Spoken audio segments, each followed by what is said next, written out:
Hello everyone, welcome once again to our channel. And here we will feature round number 3's game between Firouzja against Hikaru Nakamura. This was actually an amazing preparation by Firouzja, but a more impressive save by Hikaru. Let's check it out. All right, Firouzja was white, he played d4, and it's a c4, 6-9 c3. Bishop b4, queen c2, castles, a3. Again, names are Indian. Takes, d5, bishop g5, takes, b6. This game is very important to me because I had to thank the candidates for it being played a week after my important tournament. Yeah. Because nowadays, when you play a game, yeah, especially this one and the Nimzo, when you play a line, it's hard to play it once again because your game goes into the database and it's easier to prepare for the opponent. And good thing this game was after my game against Nguyen Andung, where I beat him in the first round of this GM Invitational in SG. Here, Firouzja went for rook d1. In my game against Andung, he went for knight f3. Okay, I played bishop a6, queen a4, a6 takes, g3, c5, bishop g2, bishop b7, castles, bishop b5, queen a4, rook b8, have d1, knight c6, takes, queen takes b2, queen takes e2, takes, and I went on to win the game. But had this game been played before my game against Andung, then I wouldn't have played this line because everything now is on the internet. Yeah, so you got to be careful with what you play these days. In this line, Firouzja went for queen a4 at rook d1. It's not yet a novelty. Went back bishop h4, knight into f3, queen c2, and here's the novelty by Firouzja. Takes on f1, rook takes f1, g5, knight takes g5, the amazing sacrifice. Bishop takes g5. Here, Hikaru has spent 40 minutes, yeah, or more with the next move. Knight c6, yeah. Queen c1, rook takes d4. Takes on d4, queen f4. It's very scary. Bishop takes f6, g5, knight c2, king d1, queen d7 check, queen takes e2, queen e4, king b1, takes, bishop f4. Okay, we have equal number of pawns here, 5 and also 5 for black. But white here has an edge with this pawn, yeah, this outside pass pawn, because it promotes on h8. But white's bishop is on a dark square. But look at Nakamura. h4, knight e5, bishop d2, g3, all right. f3, threatening g4, connected pawns. The king, okay, black also has a majority, but the king is in front of that majority. So white is actually better here. Rook h8, bishop g5, protecting h4, so he could push g4. Now g4, b5. Okay, Nakamura tries to push his pawns. Rook b1, takes, a5, h5, rook g8. Nice move, nice intermediate check. Rook f1. White is actually winning now. Huh? King e8, h6. Pretty good move by Firouzja because Nakamura couldn't take the bishop. h7 promotes. The pawn on g4 protects the important h5 square. You can go behind. Rook f8. And here Firouzja made a mistake by capturing the rook on f8.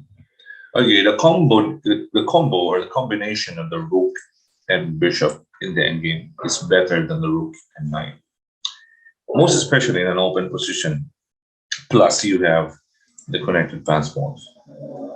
You can either go, you can go rook h1, rook c1, whatever. You just move the rook away. Okay, the big difference, if let's say Nakamura goes for his pawn, for example, b4, you can go h7, yeah? Rook goes to h8. You can simply play a4, for example. If let's say e5, you can do rook h5, king f7, and this bishop goes to d8, attacking that pawn, yeah?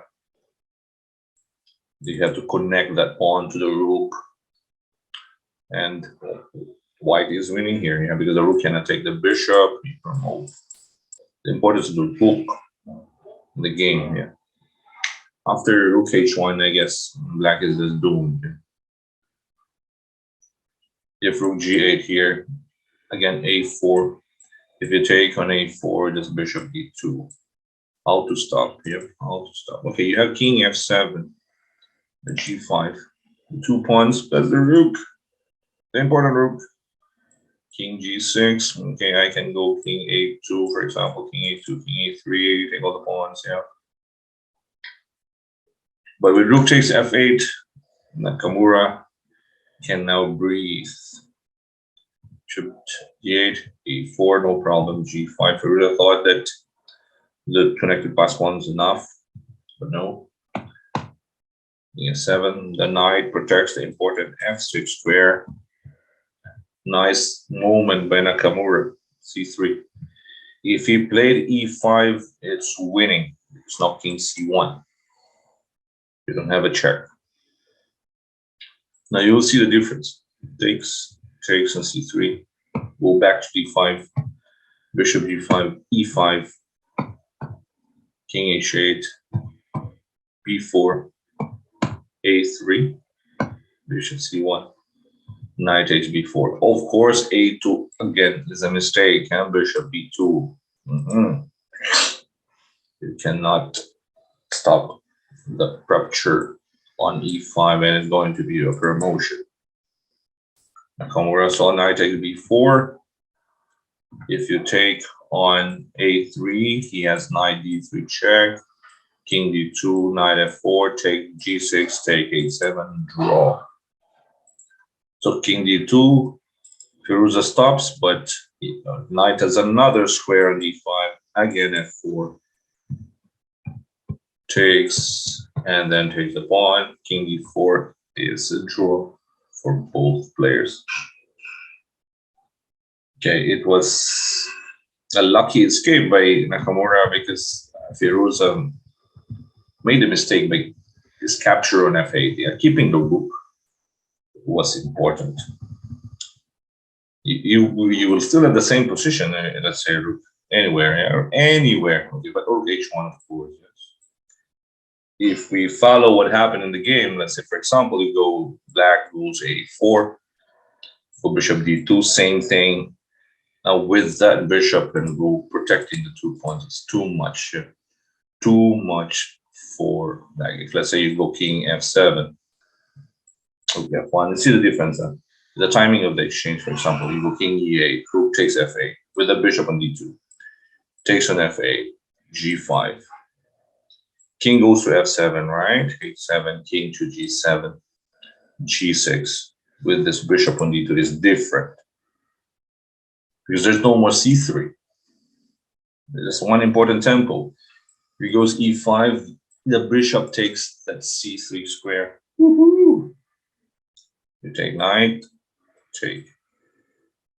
Let's say you go king h8, okay, whatever, king b2, king g7, king c1, this tempo, yeah.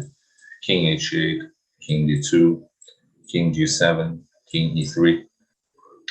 You don't have this one yet. King h8, king e4. Okay. Pawn breakthrough? No. c3? No problem. King d3. Still no, right? If you wait for the moment, let's say you go king g7, king takes e5. Okay, you're waiting for the right moment, right? And then c3. King e6, you go c2. Oh, what h8 promotes. King takes h8, king f7, promotion. g7, promote. And there's a check on g6, checkmate. So the importance of keeping the rook, removing that bishop on d2, could have been a win for Firouzja, and that would have been a good execution of a better preparation, yeah, with an amazing sacrifice on g5. But unfortunately, he captured f8 too early. Had to get the rook first, yeah, put back the bishop anywhere. Okay, that's even this position is also a win. a4, h5. But taking that rook early, and Nakamura saves the game and also saves his chances of winning the 10 days. Right. What a pretty nice save by Naka. So that was it. This was the highlight of round number 3. That's amazing sacrifice by Firouzja, but just couldn't end on a better note. Yeah. Okay, guys, thank you for watching. Thank you for supporting our channel, Try Smash Chess and Try Smash Entertainment on Facebook and YouTube. This is Coach Oliver. Stay safe, everyone. Bye-bye.